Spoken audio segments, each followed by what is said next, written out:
ನೋಡು ಅಳಬೇಡ, ಸಣ್ಣದಾಗ ಗಾಯ ಆಗಿದೆ ಅಷ್ಟೇ, ಆದಷ್ಟು ಬೇಗ ರಿಕವರ್ ಆಗುತ್ತೆ. ಹೇಗಾಯ್ತು ನಿನಗೆ? ಯಾರಿಗೆಲ್ಲ ಮಾಡಿತ್ತು? ಏನೋ ಆಯ್ತು, ನೀನು ಅಳಬೇಡ ಪುಟ್ಟ.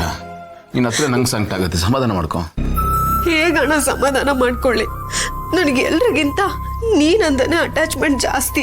ಚಿಕ್ಕ ವಯಸ್ಸಿಂದ ಅಮ್ಮನ ಜೊತೆಗಿರೋದಕ್ಕಿಂತ ನಿನ್ ಜೊತೆನೆ ಜಾಸ್ತಿ ಇದ್ದೀನಿ.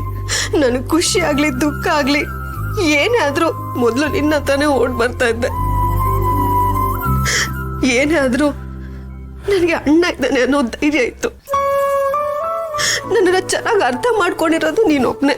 ನನಗೆ ಅಪ್ಪ ಆಗ್ಲಿ ಅಮ್ಮ ಆಗ್ಲಿ ಎಲ್ಲ ನೀನೆ ಅಂತಂದ್ರಲ್ಲಿ ನಿನ್ನ ಈ ಪರಿಸ್ಥಿತಿಯಲ್ಲಿ ನೋಡಿದ್ರೆ ನಾನು ಹೆಂಗ್ ಸುಮ್ಮನಿರ್ಲಿ ಹೇಳು? ನಂಗೆ ಸಹಿಸ್ಕೊಳಕ್ ಆಗುತ್ತಾ? ಏನಾಗಿಲ್ಲ ಅಂತ ಹೇಳ್ತಾನೆ. ಅಳಬೇಡ ಅಳಬೇಡ. ಅಳಿ ಅಂದ್ರೆ ಈಗ ಹೇಗಿದ್ದೀರಾ? ಡಾಕ್ಟರ್ ಏನು ಹೇಳಿದ್ರು? ಏನು ಸಮಸ್ಯೆ ಇಲ್ಲ ತಾನೆ? ಏನೂ ಇಲ್ಲ ಮಾವ, ಸಣ್ಣ ಪುಟ್ಟ ಏಟಾಗಿದೆ ಅಷ್ಟೇ. ಟೆನ್ಷನ್ ಮಾಡ್ಕೊಳ್ಳೋಂಥದ್ದೆಲ್ಲ ಏನೂ ಇಲ್ಲ, ನಾನು ಆರಾಮಾಗೇ ಇದ್ದೀನಿ. ನೀವೇ ನೋಡ್ತಾ ಇದ್ದೀರಲ್ಲ. ಅಷ್ಟಾದರೆ ಸಾಕೋಳಿ ಅಂದರೆ ದೇವರ ದಯದಿಂದ ಇಷ್ಟರಲ್ಲೇ ಮುಗೀತಲ್ಲ.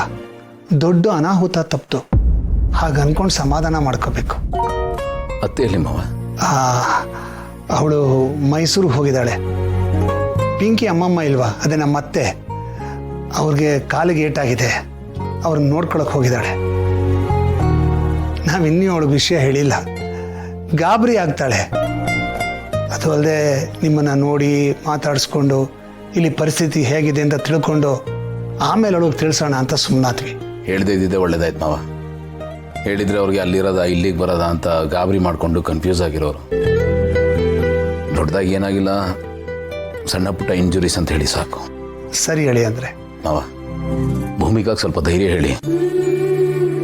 ಇಂಥ ಸಮಯದಲ್ಲಿ ಯಾವುದನ್ನು ತಲೆಗೆ ಹಚ್ಕೋಬೇಡಿ ಅಂತ ಸ್ವಲ್ಪ ಧೈರ್ಯ ಕೊಡಿ. ನಾನು ಹೇಳಿದ್ರೆ ಕೇಳಲ್ಲ, ನಿಮ್ಮ ಮಾತನ್ನು ಕೇಳ್ತಾರೆ. ದಯವಿಟ್ಟು ಸ್ವಲ್ಪ ಸಮಾಧಾನ ಮಾಡಿ. ಆಯಿತು, ಮಾತಾಡ್ತೀನಿ.